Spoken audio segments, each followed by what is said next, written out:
This is Berchtesgaden in southern Germany. This is the main square. I say it was one of the main squares. That's my idea of the main square. We've got the tourist office on the right, the hotel over there. This is the old cemetery, and with graves going back quite a long way. And there's a number of people who are quite well known here, such as Hans Lammers. You can see that in another film. We've got here on the left Dietrich Eckart, which to me was quite a shock because he's one of the founders of the Nazi Party, an awful anti-Semite, a German nationalist, but one that couldn't be bothered to fight for Germany in the First World War.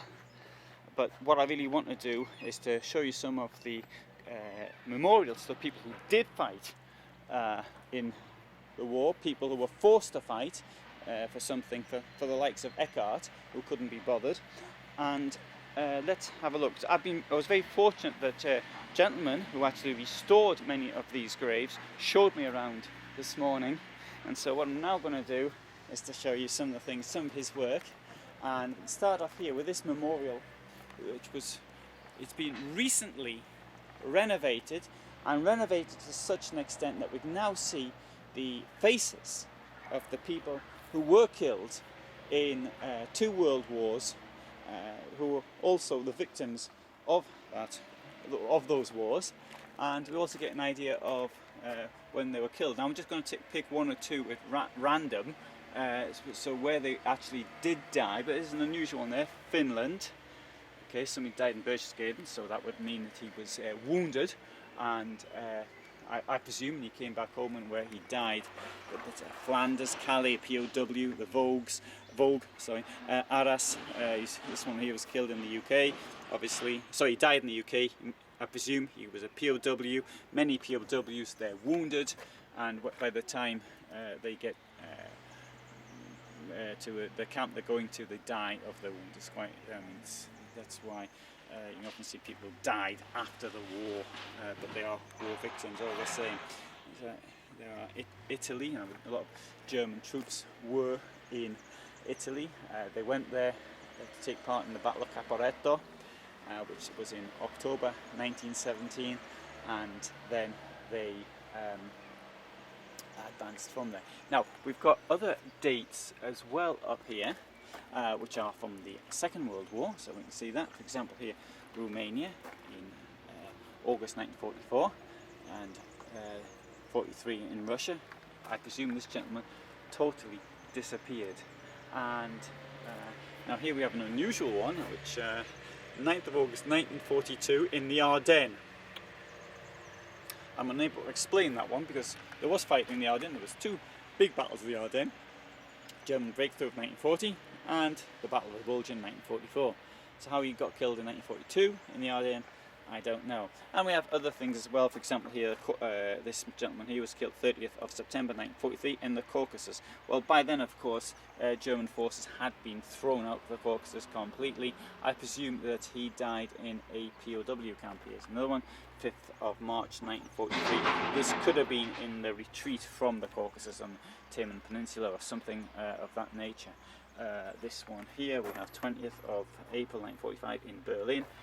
So it's the day, Hitler's birthday, the day that Berlin came under artillery attack, so just before it was surrounded. This gentleman here, 31st of August 1942 in Stalingrad. So he was killed at the very beginning of the Stalingrad battle, and in some ways that was probably fortunate, so he didn't have to go through it and have a much slower death, as it would have been the case. Now, as we walk up, we can see there's other memorials to the war, many of which have been redone. You can see here, for example, how that has been redone. It's quite clear to read. And he died 20th of September 1941. He was aged 52. So he was at the front fighting, but Hitler, he couldn't be bothered to fight. So there we are, this Gefallen im Osten. So he died on the Eastern Front, 14th of January 1944. Now, I mentioned here Eckhart. Now, somebody seems to have tipped a can of paint over his grave or something of that nature. Now, his grave, though, is very well maintained. It's got these two trees, and there's some woman in Munich who actually pays for the upkeep of that, which is unfortunate.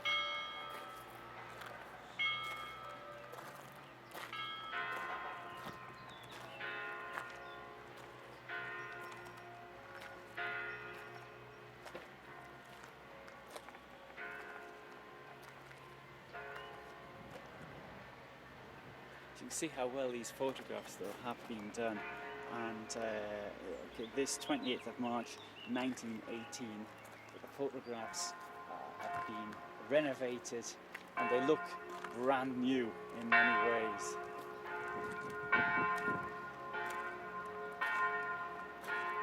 Now you see all these names for a place. It's really this one. It's not just those on the wall, but some of them inside as well are victims of the war.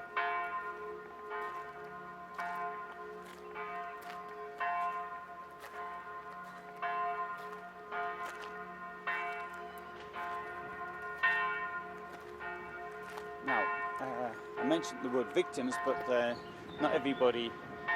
Well, so this man here died, but he was probably, I suspect he was a Nazi. There's his name, Jakob Deinwaldner. He was killed in Italy on the 8th of January 1945. How did this happen? Was this: he went to Italy in order to bring back a deserter to Germany. Now, the deserter himself, who was under arrest, managed to get a hold of his gun, his pistol, and he shot him. And I think he managed to escape. So, okay, it's always difficult to know. Do you put the likes of characters like this alongside here? We've got Michael Eder. Of course, I know nothing about Michael. 20 years old, and he was killed on the 19th of April 1945 near to Berlin. And so, what I suspect an innocent victim, because he was even too young to have even voted for the Nazis. I mean, when Hitler came to power, he was what, 7, 8 years old. So that gives an idea.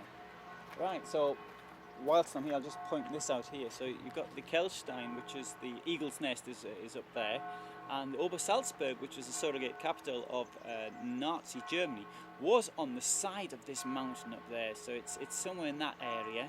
That's where Hitler, he came here on holiday, first time in 1923, he liked it, came back, he rented a place in the 20s, and when he became dictator, he actually bought the place where he'd been renting, and that later became the Berghof, the mountain court, as it would be in Germany.